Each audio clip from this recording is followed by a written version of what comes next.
लोगों का अब शिकायत आ रहा है कि पैसे पूरे नहीं मिल रहे हैं कि 50 लाख से लगा कहीं ना कहीं चलिए इतना छलावा करके आए हैं नरेंद्र मोदी भी प्रशांत किशोर राजनीति से उसका कोई लेना देना नहीं। कितना झूठ बोलता है कितना झूठा है उससे शुरुआत यहीं से हो जाती है। नमस्कार, मेरा नाम है चंदन झा और आप मुझे मेट्रो वार्ता के डिजिटल प्लेटफॉर्म पे देख रहे हैं। आप सभी को पता है दिल्ली भारत की राजधानी तो है ही, साथ ही साथ पॉलिटिकल खबरों का मक्का कहा जाता है। जब बात पॉलिटिकल खबरों की हो तो आप कहीं न कहीं आज के वक्त में नरेंद्र मोदी, राहुल गांधी और तमाम ऐसे बड़े-बड़े चेहरों की खबरों को सुनना चाहते हैं, देखना चाहते हैं। लेकिन इसी बीच में एक ऐसी कड़ी है जिन्हें हम प्रशांत किशोर के नाम से जानते हैं। वो आजकल बिहार में इलेक्शन कैंपेन में भी हैं और इलेक्शन में कंटेस्ट भी कर रहे हैं। जनसुराज उन्होंने अपना संगठन बनाया, पदयात्रा की और साथ ही साथ अब वो एक पॉलिटिकल पार्टी बना करके बिहार में अभी जो उपचुनाव होने वाले हैं, उसमें उन्होंने अपने कैंडिडेट को उतारा है। वो एक लिटमस टेस्ट कर रहे हैं कि आखिर जो इन्होंने जो इतनी एक्टिविटीज़ की, आखिर पब्लिक उनके बारे में क्या जानती है, क्या सोचती है और क्या कहना चाहती है पब्लिक उनको। तो इन्हीं सब चीज़ों को बातचीत करने के लिए आज हमारे साथ जो हमारे गेस्ट के रूप में ना कोई बहुत बड़ा चेहरा है, ना ही कोई ऐसा नोन फेस कवर है, जो एक वक़्त में जनसुराज के साथ जुड़े हुए थे। जनसुराज की पदयात्रा में इन्होंने बखूबी भागीदारी निभाई। अब ये जनसुराज का हिस्सा नहीं है। प्रशांत किशोर को लेकर के आप क्या असेसमेंट करते हैं प्रशांत किशोर के बारे में? प्रशांत किशोर जी बिहार के राजनीति में जो अपने कदम रखने जा रहे हैं रखे हैं ये उनकी शुरुआत उसी दिन शुरू हुई थी जब वो जनसुराज बनाए थे। उनकी महत्वाकांक्षाएं बहुत बड़ी है। जब वो जेडीयू के साथ राष्ट्रीय पद पे गए थे तब उनकी महत्वाकांक्षाएं बड़ी थी। उसके बाद उन्होंने और अलग अलग पार्टियों में टीएमसी के साथ भी थे वो। BMC TMC. टीएमसी के साथ गए। वो प्रधानमंत्री जी के बहुत करीब रहे हैं क्योंकि प्रधानमंत्री जी को जिताने में 2014 में उनकी अहम भूमिका रही। वहाँ उनकी दाल नहीं गली तो वहाँ से फिर कहीं और दाल गलाने के लिए कांग्रेस में पहुँचे। कांग्रेस पहुंचे। भारत की तमाम पार्टियों के साथ उन्होंने काम काम किया उसके बाद भी उनको जो उनको चाहिए किया। जो उनके अंदर एक भरा हुआ है लालच वो लालच लालच है या वो तो बोलते हैं हम अपने लोगों की सेवा करना चाहते हैं, लालच कैसे कह रहे हैं आप? नहीं लालच ही है। सेवा तब करेंगे ना जब सेवा के भाव से आएंगे। आप पैसे को तंत्र को खड़ा करके आप यात्रा किए हैं जबकि यात्रा को सही मायने में देखना है ना तो गांधी की यात्रा देखिए दांडी यात्रा तो शिव बिल्कुल सही। यात्रा का मतलब वो है। यात्रा देखें लोहिया की यात्रा देखें जेपी की यात्रा देखें। अच्छा, एक एक सवाल जो नॉर्मल लोग बड़ा लेमैन जो होते हैं, जो छोटे-छोटे लोग हैं, उनके मन में बड़ी एक छोटा-छोटा सवाल होता है कि जैसे हमारे घर में शादी-विवाह होती है और हम एक फ़ोर व्हीलर को भाड़े पे लेते हैं, तो एक दिन का 2000-2500 लेता है, प्लस डीज़ल पेट्रोल का खर्चा अलग और टाइम हो जाए तो जाने की भी धमकी देने लगता है। आप तो इनके साथ जनसुराज की यात्रा में भी थे, इतनी गाड़ियों का व्यवस्था कौन करता था? डीज़ल, पेट्रोल, खाना, पंडाल-अंडाल ये सब? सारा सिस्टम बटा हुआ था। एक-एक आदमी का हिसाब बना हुआ था। आईटी सेल कोई और सँभाल रहा था। आईपैक का क कंपनी अलग काम कर रही थी। प्रशांत जी का रूट मैप करने वाले लोग अलग थे, जो जिसमें कुछ पंजाब के लोग लड़के थे। एक का नाम चेतन था, ऐसे-वैसे कुछ अलग-अलग लोग थे। गाड़ी का टेंडर देने वाला एक ठेकेदार अलग बनाया गया था, जो कि 40-50 हज़ार से स्टार्टिंग किया था गाड़ी लेना और 35-30 पे आ गया और उसमें भी लोगों का शिकायत आ रहा है कि पैसे पूरे नहीं मिल रहे हैं। लोग अपने गाड़ी वापस मँगा रहे हैं, उनका गाड़ी को तोड़ दिया गया है, उनको बेकार कर दिया गया। जिनकी शिकायत आ रही है, वो सार्वजनिक है पटल पे। खाने का अलग सिस्टम। एक बेटी के ब्याह में सही ब्याह कीजिएगा बेटी का, अच्छे लड़के से, सरकारी नौकरी वाले से, तो 20-25 लाख रुपए टोटल खर्चा हो जाता है शादी ब्याह का, मंच पे। यहाँ 1 दिन का खर्चा इनका था, मुझे जितना आकलन है कि 50 लाख से ऊपर इनका तामझाम का खर्चा अच्छा, था। आप इनके साथ कहते हैं, आप दावा करते हैं 300 किलोमीटर का यात्रा किए। कहाँ-कहाँ आप यात्रा में इनके साथ थे और क्या-क्या चीज़ ऐसे छोटी-छोटी चीज़ें देखें, आपने देखा जो आपको पसंद नहीं आया? बताएँ। देखिए, इनकी शुरुआत बड़ी अच्छी नीति से की है। गांधी का बैनर लगाएँ, गांधी के नाम को आगे बढ़ाएँ और जन सुराज रखें। और जन सुराज रखने के बाद जब वो पहले यात्रा शुरू की पश्चिमी चंपारण से, हम पहले दिन 2 तारीख से जुड़े उनके साथ। इसलिए कि हमको लगा कहीं न कहीं चलिए इतना छलावा करके आए हैं, नरेंद्र मोदी से लेके नीतीश कुमार, राहुल गांधी तक को घेरते हुए आए हैं, तो शायद क्या पता बिहार के लिए कुछ एक विकल्प बने। हम लोग उस उद्देश्य से गए साथ में और अच्छा सोच लेके गए।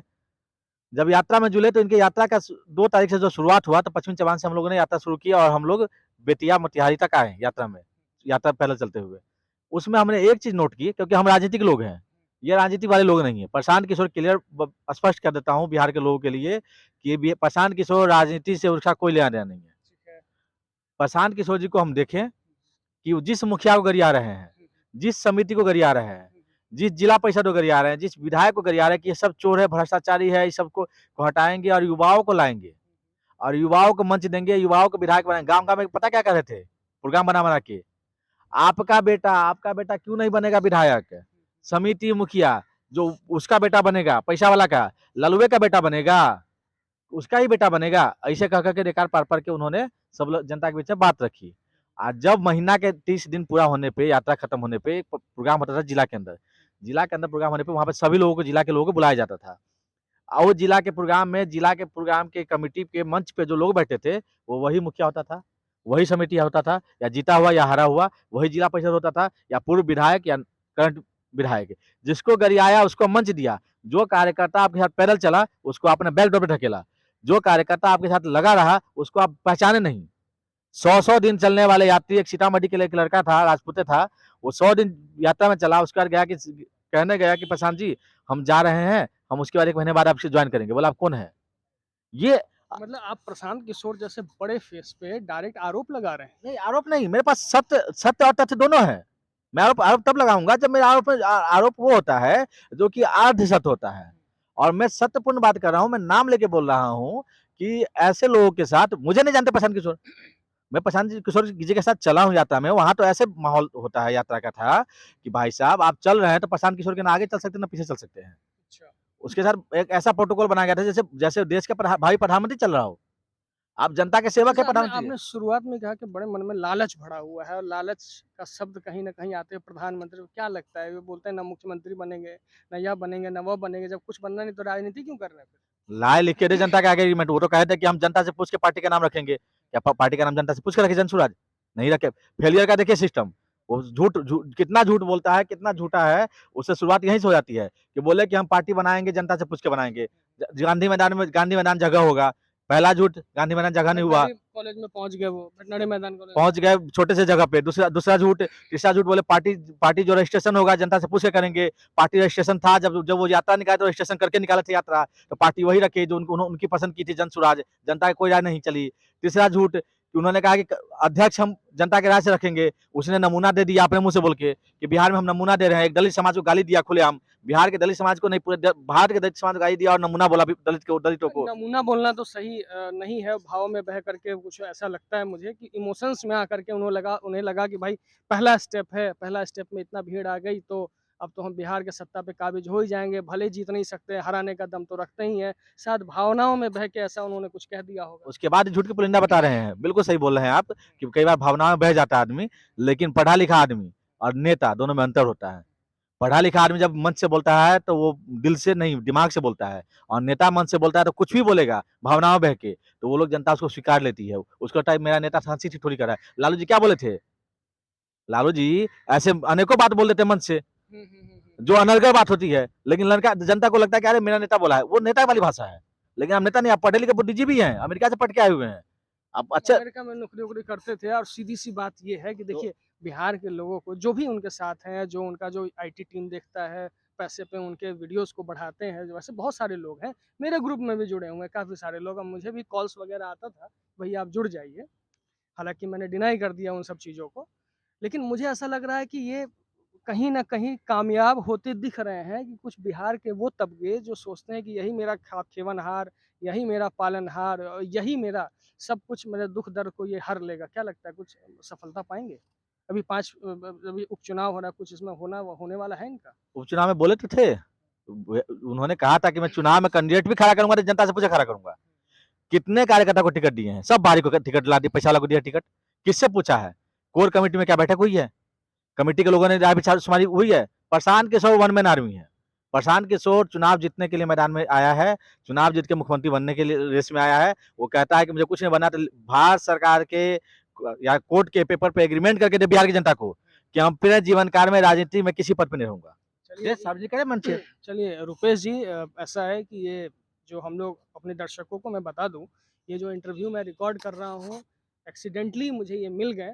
इंसिडेंटली नहीं कर रहा था, एक्सीडेंटली काफ़ी दिनों से मुझे ऐसे एक शख्स की तलाश थी जो प्रशांत किशोर के साथ उनके यात्रा में उनके साथ चला हो, कुछ ऐसी बातें बताए हमारे दर्शकों को जो शायद कहीं भी सुनने में ना मिली हो। आखिर मैं लेकिन अपने इस इंटरव्यू को यहीं रोकना चाहूँगा क्योंकि वक़्त अ, कुछ और बोल रहा है, वक़्त ये बोल रहा है कि एक ही बार अगर आप सब कुछ बोल देंगे, तो अगली बार आपके पास बोलने के लिए कुछ नहीं रहेगा। हालाँकि इस कार्यक्रम को प्रशांत किशोर के बहुत सारे ऐसे लोग हैं, वो भी देखेंगे और आपको हो सकता है कि टीज़ करें, मुझे भी टीज़ करें। हालाँकि टीज़ करने से कोई फ़ायदा होने वाला नहीं है, लेकिन फिर भी मैं अपने दर्शकों को बोल दूँ कि अगर आपको ये कार्यक्रम अच्छा लगे, तो एट लीस्ट लाइक करें, व्यू करें और शेयर भी करें। अगर अच्छा ना लगे, तो कमेंट ज़रूर करें कि इस कार्यक्रम में क्या अच्छा होना चाहिए, क्या अच्छा नहीं होना चाहिए और प्रशांत किशोर के बारे में रूपेश जी ने जो बोला, जो अपने विचार रखे क्योंकि वो विचार नहीं, उनके साथ उन्होंने लगभग सैकड़ों किलोमीटर का यात्रा में भाग लिया था। तो ये उनके विचार हैं, जो भी आपको लगे कमेंट ज़रूर करें। धन्यवाद।